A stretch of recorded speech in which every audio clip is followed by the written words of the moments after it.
Alrighty, guys, gals, non-binary pals. Today's video, I am very excited about it. This has been something that I've kind of wanted to talk about for a while, and I've known about this article that we are going to be going over for a little bit, but there's been some more kind of updates that I felt like I was like, okay, we can finally talk about this. But before we get into the topic, if you do see all the people over here with apparently everyone's putting up Patrick emotes right now. If you would like to join the stream, I stream every Monday, Tuesday, Thursday, and Friday at 1 p.m. Pacific Standard Time. We would love to have you. It's on Twitch. There will be a link in the description. But with that being said, today we're going to be talking about an article from the Morning Chalk Up. So if you're not familiar with the Morning Chalk Up, basically it's like, it's really CrossFit centric, but it's like a CrossFit centric website that talks about CrossFit news. It's basically like a CrossFit news website, blog kind of thing, right? But as you guys can see, this is what it says. Female CrossFit athletes expose the dark underbelly of Instagram. It's just what you have to deal with now.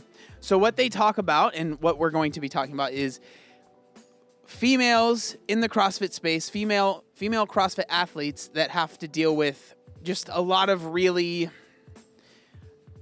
messed up stuff on Instagram. All right, so we're just going to go through this article, and then we're also going to go through some posts. Alrighty. In 2016, Dani Speegle, she is a very well-known CrossFit athlete. She's super fit. Logged on to Instagram and found a photo of a stranger's penis. I opened up a direct message, and there was just a guy sitting on his bathroom sink, wiener in hand, and he wrote a really vulgar message, she says. She began publicly documenting her CrossFit journey about 2 months prior, but had yet to amass the 678,000 followers that currently frequent her account. I was like, God, well, this won't happen very often. This will be a one-time thing, and it'll just go about my life as usual. I was so wrong. Almost 5 years later, Speegle has received more vulgar Instagram messages than she can count. Some come from profiles she's never seen before. Others are repeated advances. Though she reported the man behind the original photo, he's persistently found his way back. Dog, I will never understand, ever, why a guy thinks that sending a picture of his little wiener is going to make a girl or a woman want to ever respond in any way other than please no. Like, I do not understand that, and I don't think I ever will understand it. All right? Put your little wiener away, okay? That's all I have to say about that. And in quotes, it says, this man has, for over 4 years now, created probably 20 new accounts and sent me the same thing over and over again, she explains. So the very first one I've ever gotten, I get probably every other month. I've gotten it every other month for 4 years now. In 2021, it's not unusual for an athlete to put as much effort into their Instagram presence as they do into their sport. A large following can be the deciding factor in brand deals, speaking engagements, and other supplementary sources of income. But for prominent female CrossFitters, those benefits come with a caveat. Many endure sexual harassment from unknown, presumably male, users on the platform, especially through DMs. And then there's like a quote but we already saw that. Sola Sigwar's daughter, a Nike signed athlete with more than 100,000 Instagram followers, said that earlier in her career, she received unsolicited messages from men that were more flirtatious and annoying than outright harassment. Quote, it started off with, oh, you're so pretty, cutie, and stuff like that, she explains. More recently, the tone has shifted. It's become more aggressive this past year. She says, noting that last month she received an alarming reply to an image she posted on her story. There was just this guy wanting to have sex with me, saying, wait until I'm done with you. Ooh, dude. They're giving me the heebie-jeebies, bro. That's so weird. Stuff like that. Obviously, if I see these messages, I straight away block that person. But this one had been sending me messages for quite some time. I just hadn't noticed. Sigwar's daughter, that's how I'm going to say it. If it's wrong, I really apologize. I'm not trying to be rude. but receives so many inappropriate messages. Offering examples is easy. Here's one guy, she says, reading from her phone. He says, he will suck on my breasts. I'm sorry. I'm not laughing because it's funny. It's just so ridiculous. He thinks they are so sexy, she says. I miss your boobies. When I complained about birth control on my story, he said that if you don't like it, I should just keep my legs closed. Wow, what a surprise. He's a misogynist. He says that I'm going to need that birth control once he's done with me. I'm not a scared person, but when I read stuff like that, I'm like, what if I meet this guy alone somewhere? Yep.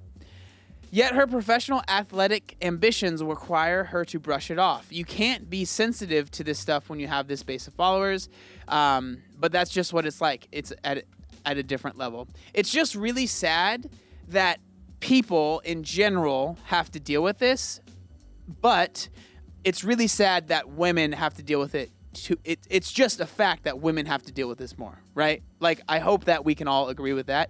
Women have to deal with this more, and it's really, really frustrating because I guarantee the dudes that are saying this stuff are also the dudes like, girls shouldn't wear short shorts in the gym because they're making me sin. They're making me like they're making my brain go crazy because they're wearing short shorts and it's their fault. It's not my fault. It's their fault. I guarantee that's like the type of energy that those guys have. This kind of harassment isn't just happening in the privacy of DMs. I want to be your boyfriend and be the lucky guy who gets to kiss up and down your stomach.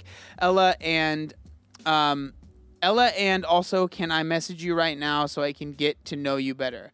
One user recently commented on a photo of Ella Wunger, a Swedish CrossFit athlete with 28,000 followers who qualified for the 2020 CrossFit Games with the program team.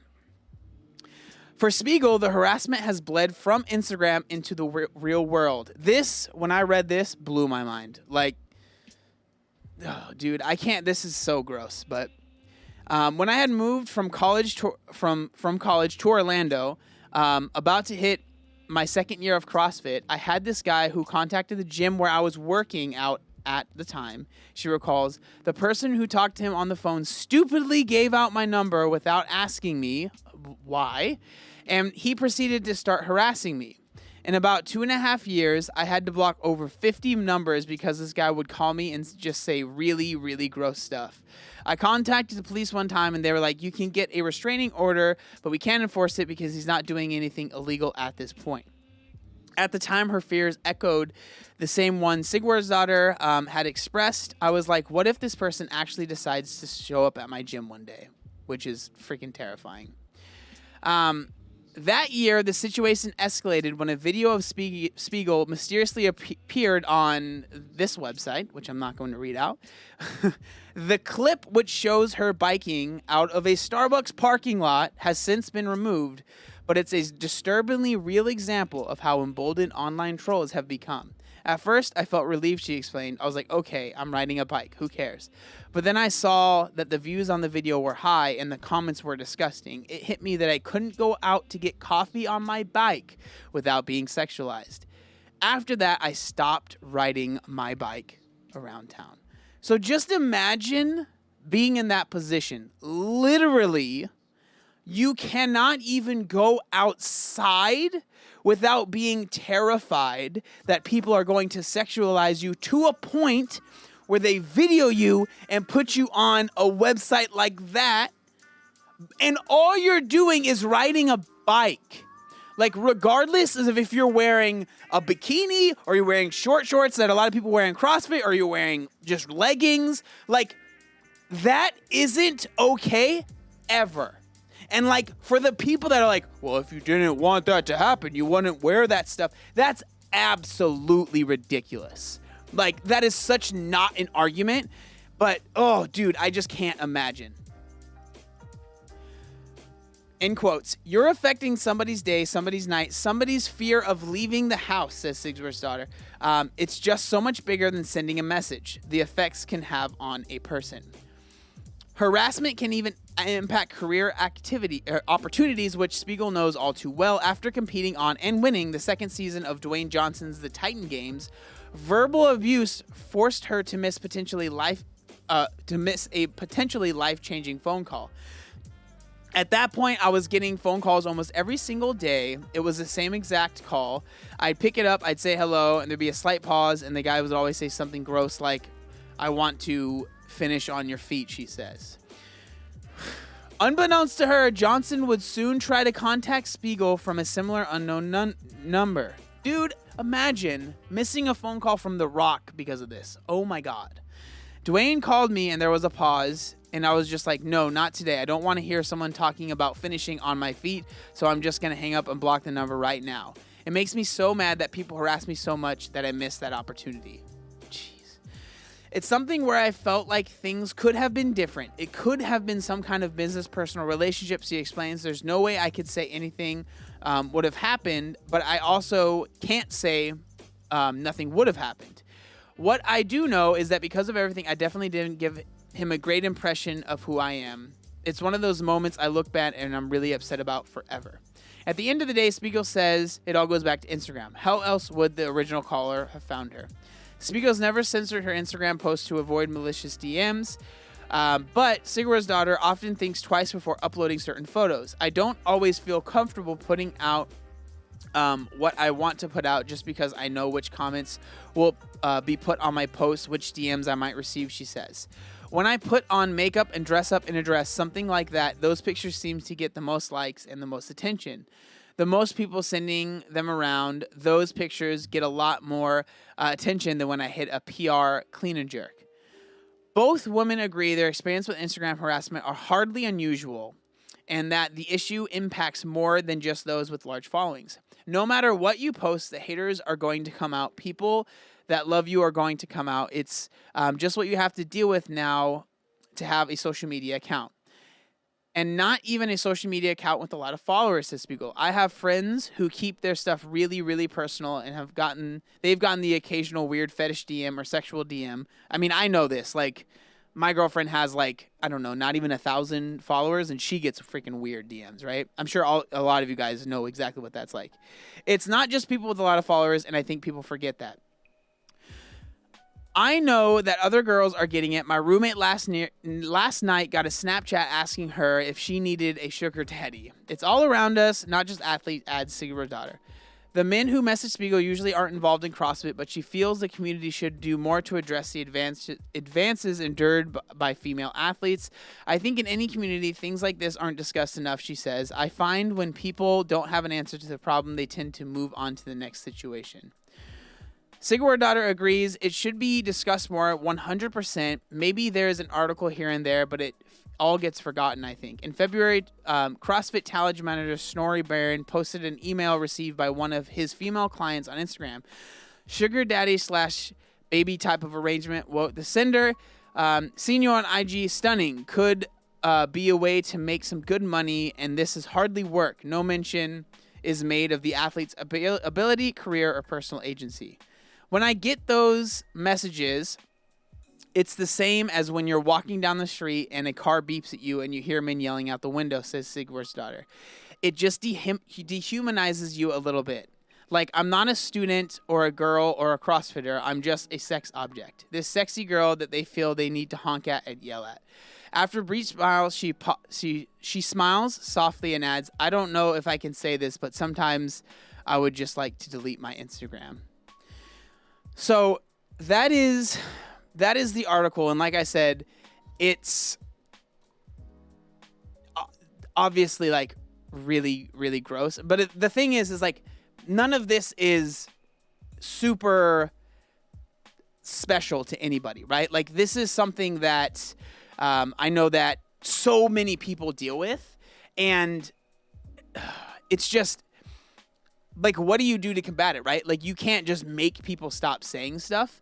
But what I do think one of the biggest things is how people almost blame women for posting anything other than them in a turtleneck or baggy pants. Because if you literally post anything where especially if you're a woman with curves, right? And you post anything where you show your curves or it's tight or whatever, it's so many people will be so quick to be like, well, you asked for it, so you shouldn't have posted that. But those same people will be like, oh, I'm a dude and I posted with my shirt off at the beach, right? Or at like CrossFit gyms. But I want to go more into this. So Danny actually, she made a post recently about this article. And so I want to read that post. So this is Danny right here. Like I said, she's very beautiful. She's freaking jacked. And but this is what her post says. So story questions response number 3. I read the article about you in the morning chalk up, and I was wondering about the type of response you got from it. Any changes, good or bad? And then I was genuinely happy to have so many people asking this question, mainly because it meant that a lot of people read the article. If you haven't, I suggest doing so before continuing on with this post, or not, it's your life. A concept a lot of my followers can't seem to grasp. Anyways, the responses have mostly been great. A lot of love and support from the community. However, there has been one negative response that I have gotten over and over and over again, and it's the one that I'd like to address here. Quotes, I read the article you posted about, and I think you need to learn to suck that stuff up. If you hated all this attention about your body so much, why do you post pictures of you in bathing suits all the time? What are we supposed to do with that? That's like putting ice cream in front of a fat person and telling them not to eat it. Simply put, my body, my life, my choice. My body is a project, I'm assuming, that I have now been working on for 27 years. With this task of loving how my body looks, I have changed so many aspects of my life. I have found self-love. I have discovered my self-worth. I have discovered health and balance. What started out as an aesthetic challenge quickly became the catalyst to complete internal growth and change. Just because I chose to be a woman proud of her body, and my journey doesn't mean I shouldn't be subjected to harassment. Just because I am a woman who wants to show other women and men what power, strength, beauty, and hard work and dedication can look like doesn't mean I should have to accept I have opened the door for sexual photos, comments, threats, and suggestions. It most certainly doesn't mean that I should have to be subjected to hateful comments. What is wrong with our society? Why can't we look at a human body and simply say, wow, she works hard, good stuff, and then move on? In the meantime, I'll keep doing me and enjoying life. So I have my own thoughts when it comes to this post and when it comes to the whole, especially in CrossFit, because I'm gonna focus on that. Like I was kind of saying earlier, it's really frustrating because I can almost guarantee the dudes that are saying that to her are also the dudes that are taking their shirt off in the middle of workouts, are, doing all of these things. Like, they have no problem with seeing a dude with their shirt off at the beach. But the second a woman does it, all of a sudden, it becomes, you are causing me to sin. You are causing me to have lustful eyes. And I think, again, this is a theory that I have, but the theory that I have is, especially if you're not familiar with CrossFit and you aren't part of the culture, you might not understand this. But as someone who has done CrossFit for many years, I know CrossFit has a very, very, very big Christian, like, evangelical fan base. Like, those are a lot of the people that go to these gyms. And as someone who grew up in the church, I know, and I remember almost being taught and seeing this being taught to the women as well, to the young girls. It was like, girls, you have to be modest because, quote unquote, boys will be boys, right? Like, you have to dress modestly because the guys really can't control themselves. So the girls need to kind of just deal with it, and you girls need to not wear skirts. You need to, like, all of this stuff. And I really think that those things have, like, because that fan base is so strong in CrossFit, it's the same arguments and the same thinking that is in CrossFit. And so it's really interesting because I feel like I see that in these responses that women get. And it's like, it's just so frustrating, and it's kind of crazy. I'm probably getting more personal than I should, but, like, it's embarrassing to me because I remember I used to almost kind of think like that, like, well, like, I respect women that are more modest because they obviously care more about themselves and they're not trying to make men slip. And, you know, and I think now, and I'm like, man, that is such a way to almost victimize yourself, right? I can't control myself, so the women have to deal with it. Like, what kind of thinking is that? It's literally taking all of the responsibility off of the dude and putting it all on the woman. And so, I don't know. I really wanted to read that out. I felt like there was a lot of like good information, and it just really sucks that women have to deal with this, and it's really not fair. But yeah, so that's all I got to say.